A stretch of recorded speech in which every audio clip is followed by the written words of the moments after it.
প্রাকৃতিক কিচেনের পক্ষ থেকে আপনাদের সকলকে স্বাগতম। আশা করি সকলে ভালো আছেন, ভালো থাকবেন এটাই প্রত্যাশা করি। তো আমি আমার আজকের রেসিপি শুরু করতে যাচ্ছি। তো আজকের রেসিপি হচ্ছে ডাঁটা চিংড়ির পাতলা ঝোল। এর জন্য চুলাতে একটা প্যান বসিয়ে নিয়েছি এবং এতে দিয়ে দিলাম কিছুটা পরিমাণ সরিষার তেল। তেলটা গরম হওয়ার পর দিয়ে দিলাম লবণ। এখন দিয়ে দিলাম হলুদের গুঁড়া।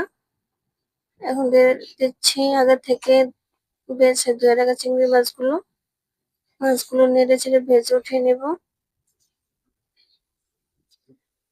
আর বিশেষ করে ডাঁটা চিংড়ির যে ঝোলটা হয় এটা খেতে খুব অসাধারণ লাগে। আপনারা অবশ্যই ট্রাই করে দেখবেন, মুখে লেগে থাকার মতন স্বাদ লাগে, খেতে খুব অসাধারণ হয়। আর এটা আমার মায়ের হাতের রেসিপি, মার কাছ থেকে শেখা। আমার কাছে খুব ভালো লাগে এই রেসিপিটা, আপনারা অবশ্যই চেষ্টা করবেন, একবার হলো রান্না করে খেয়ে দেখবেন।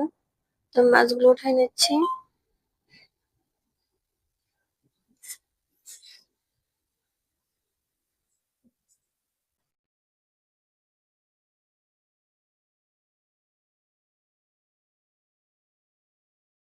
মাছগুলো উঠিয়ে নিয়ে নিলাম। প্যানে আর একটু তেল দিয়ে দিলাম। এখন এতে দিয়ে দিব একটা কালো জিরে,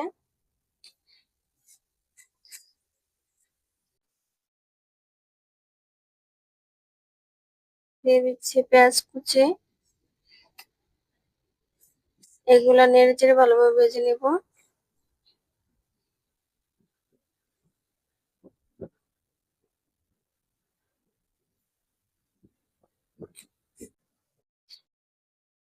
পেঁয়াজগুলো ভেজে নিয়েছি এবং আগে থেকে ধুয়ে রাখা ডাঁটা ও আলুগুলো দিয়ে দিলাম।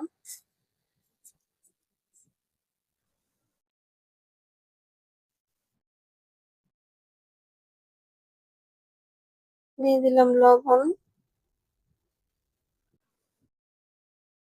হলুদের গুঁড়া,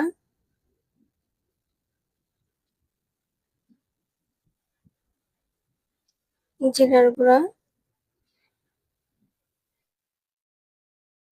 ধনিয়ার গুঁড়া।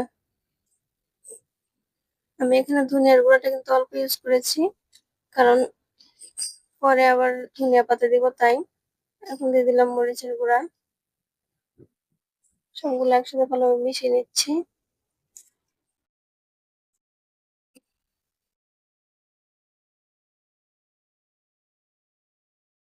মিশিয়ে ঢাকা চাপা দিয়ে দিলাম।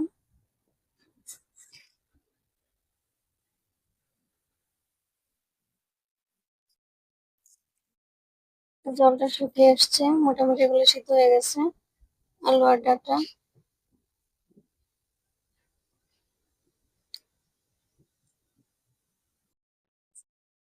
দেখেন একেবারে সিদ্ধ হয়ে গেছে।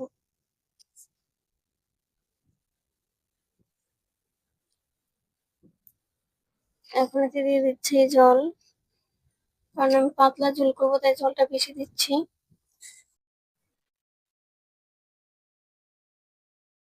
আমি কিন্তু জল এখানে অনেকটা ইউজ করেছি।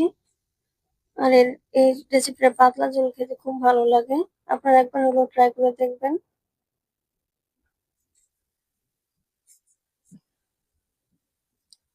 আমি দিয়ে দিচ্ছি চিংড়ি মাছগুলো।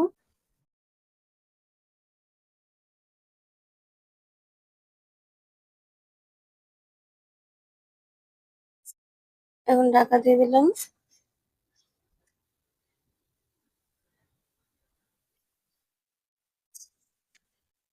দিয়ে দিলাম চেরা কাঁচা লঙ্কা।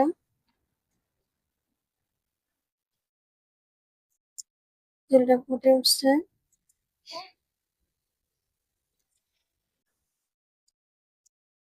এখন দিয়ে দিলাম ধনিয়া পাতা কুচি। আমার এই রেসিপিটা যদি আপনাদের কাছে ভালো লেগে থাকে তাহলে অবশ্যই একটি লাইক দিয়ে দিবেন এবং কমেন্ট বক্সে জানাবেন। আর নিত্য নতুন রেসিপি পেতে অবশ্যই আমার চ্যানেলটাকে সাবস্ক্রাইব করে রাখবেন। আর ধনিয়া পাতা কুচি দিলে ফ্লেভারটা খুব ভালো আসে, খেতেও ভালো লাগে।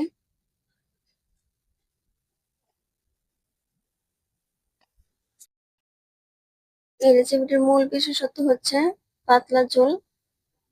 আর ঝোলটা খেতে কিন্তু খুব অসাধারণ লাগে, মুখে লেগে থাকার মতন স্বাদ। আপনারা অবশ্যই একবার হলো ট্রাই করবেন। তো সুস্থ থাকবেন, ভালো থাকবেন।